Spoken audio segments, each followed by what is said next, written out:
in my opinion, I think that Jimmy G is, I mean, at least this year, I think we have to keep him. Um, I think that he's really important to the offense. And I think that like the most important thing for offenses is continuity, especially like with the offensive line, it's continuity.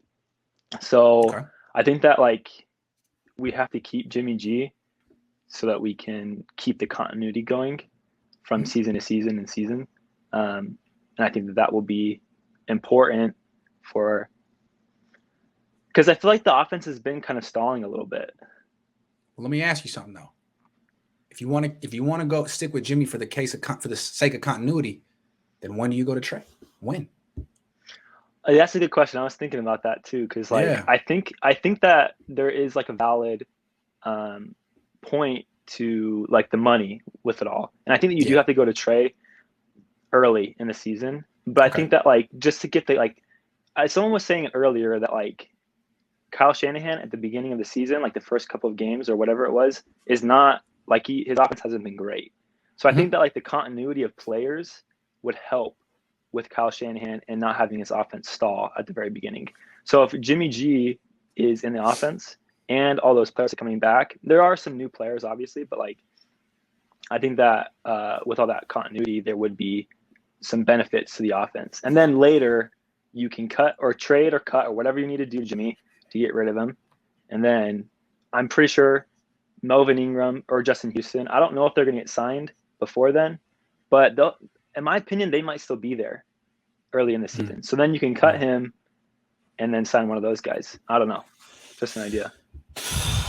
Yeah, it could work. Could work. Let me think this through. Seems to me, look, here's where I want to put it. If the Niners do this, it seems to me that they're saying, look, we're not going to win the Super Bowl this year. We got a solid quarterback who's overpaid and injury prone, and we got a 21-year-old rookie. We're not going to win the Super Bowl this year with either one. So let's not kid ourselves. Let's play for 2022 and 2023. Maybe that's true. Maybe that's the right move. I think the NFC is wide open, and I do think a team is going to win a Super Bowl with a rookie quarterback sooner than later. I believe that, but I have no evidence to point to. Well, that's It's the never thing is happened. I think it could be this year. I think that Trey Lance could. I It think he's could. talented enough to do it, and I think that The it's Niners are just that talented enough to pull it off. yes, and I just think it's the kickstarting that needs like some help, Fair. and I think My that dad's right there with you. My dad thinks that Jimmy Garoppolo should start the season and Trey Lance should take over after the bye week. That mm, seems like a very interesting compromise. The only thing is, again, his contract will be guaranteed on week one. So the only way you get rid of some oh of that money is to trade him. That's the only thing. okay Yep. yeah, so that would be tough, but like Yep. I guess it's just a gamble. I think it's really a gamble. Like if you gamble on if this were to work out, it would be ideal in my opinion, but it would be a gamble. You would have to gamble on Jimmy G not getting hurt. You have to Mhm. gamble on Justin Houston or Melvin Ingram still being available, and you have to gamble on maybe another team wanting Jimmy G, and then you can trade him.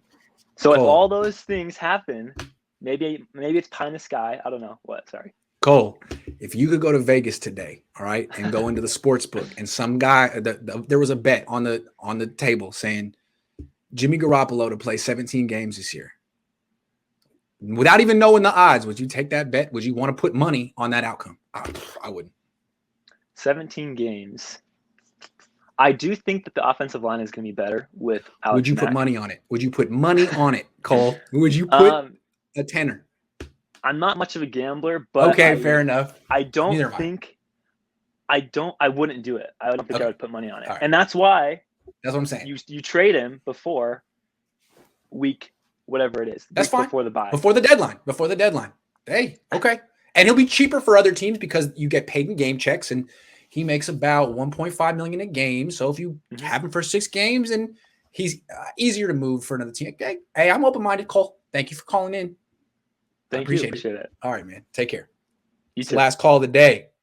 Alex says only reason you bluff Mac Jones is because you think Lance is better than Wilson and you don't want the Jets to take him. Fair, fair. Maybe Lance is better than Wilson. I think if the pandemic hadn't happened and the season was normal in 2020 and Trey Lance got to play and Zach Wilson had to play the normal BYU schedule, which includes like a couple Pac-12 teams, some good teams. Lance might have been the guy picked by the Jets. You'll never know.